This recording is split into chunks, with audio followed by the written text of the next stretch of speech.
August 15 పండుగ రోజు, అందరికీ సంతోషం ఇచ్చిన రోజు, తెల్లవాళ్లను తరిమి కొట్టిన రోజు ఇదే ఆగస్టు 15.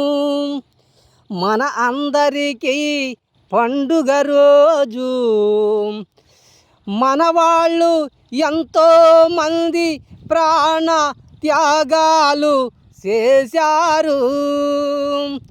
వాళ్ళ త్యాగాలే మనము 4 మెతుకులు ఈరోజు తింటున్నాము.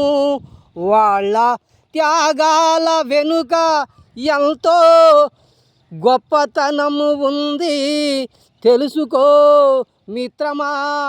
ఈ జెండాకి అంత పవరు ఉంది.